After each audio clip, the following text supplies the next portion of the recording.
আজকের ভূমিকম্পের পরে আমরা যারা বেঁচে আছি তারা হচ্ছে সৌভাগ্যবান। দেখেন 5.7 মাত্রার ভূমিকম্পের ঝাঁকুনি যদি হয় এত কঠিন, এবং এটা যদি 9 মাত্রার ভূমিকম্প হতো, তাহলে আমি নিজেও জানি না যে আজকে আমার জানাজার নামাজটা কে পড়াইতো এবং কবরের মাটি কে খুঁড়তো।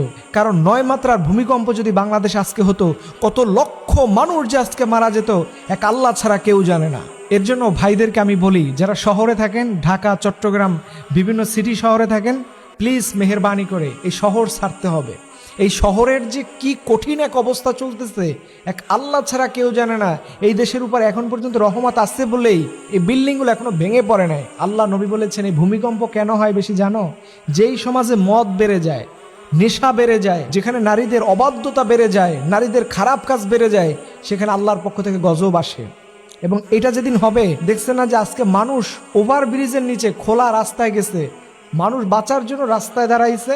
এখন রাস্তার উপরে আগে তো ওভারব্রিজ ছিল না, এখন ওভারব্রিজ। মানুষ চিন্তা করতেছে যে ওভারব্রিজ ভাঙা গায়ে না পড়ে। আল্লাহু আকবার। কত বিশ্ববিদ্যালয়ের ছাত্ররা 4তলা 5তলা, গার্মেন্টসের কর্মীরা এই ভূমিকম্পের ভয়ে নামতে গিয়ে তাদের কতজনের পা যে ভেঙে গেছে, কতজন মোবাইল রেখে যে পালিয়ে গেছে, এটা কোনো হিসাব নাই। আল্লাহু আকবার। কি কঠিন একটা সময় আমাদের জন্য আসতেছে। আল্লাহ বলছে ইযা যুলজিলাতিল আরদু জিলজালাহা ওয়া আখরাজাতিল আরদু আথকালাহা।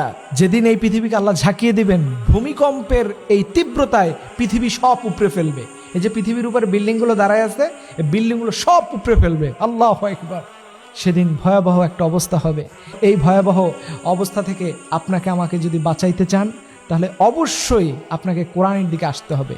দেখেন, আজকের অল্প কিছু মানুষ সুযোগ পেয়েছে মাত্র ফজরের নামাজটা পড়ার, এবং আজকে কিন্তু জুমার দিন। এই জুমার দিনে কিন্তু কিয়ামত হবে। জুমার দিনে যে আজকে ভূমিকম্পটা হলো, এটা সাইন অফ কিয়ামত। এর জন্য আমাদেরকে বাঁচাতে হবে। আমরা আল্লাহর সামনে কি নিয়ে দাঁড়াবো যে আল্লাহ আপনি আমাকে মাফ করে দেন? এর জন্য এখন থেকে যতটুকু সময় পাবো আমরা যেন 5 ওয়াক্ত নামাজ জামাতের সাথে পড়ি, ইসলামের সাথে সম্পর্ক রাখি, কোরআনের সাথে সম্পর্ক রাখি। কারণ ইসলাম এবং কোরআনের সাথে যারাই সম্পর্ক রাখবে, এরা হবে সবচেয়ে সম্মানিত, এরা হবে সবচেয়ে আল্লাহর প্রিয় বান্দা। এর জন্য আসুন যতটুকু সময় পাই আমরা যেন এই সময়টাকে কাজে লাগাই। এই সময়টাকে যেন আমরা হেলায় খেলায় ফেলে না দেই। কারণ আল্লাহর পক্ষ থেকে নেয়ামত হচ্ছে সময়। আল্লাহ কোরআনে বলছে ওয়াল আসর ইন্নাল ইনসানা লাফি খুসর। আল্লাহ কসম দিয়ে বলছেন মানুষ সবচেয়ে ক্ষতির মধ্যে রয়েছে। কারণ মানুষের জীবনে সবচেয়ে বড় অ্যাসেট হচ্ছে সময়।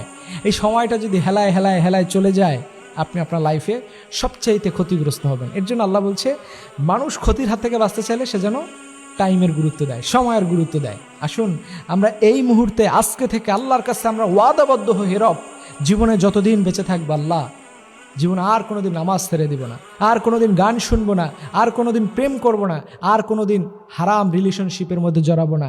এই 4-5টা কাজ যদি আমরা নিয়মিত করতে পারি, ইনশাআল্লাহ তাআলা আল্লাহ তাআলা আমাদেরকে এই ভূমিকম্পের মতো কঠিন শাস্তি থেকে আল্লাহ তাআলা বাঁচিয়ে নেবেন। আল্লাহ রাব্বুল আলামিন আমাদের এই পুরো দেশবাসী সহ গোটা পৃথিবীর মানুষকে আল্লাহ ভূমিকম্পের মতো এই ভয়াবহ আযাব থেকে আল্লাহ হেফাজত করুক। সকলে বলুন আমিন।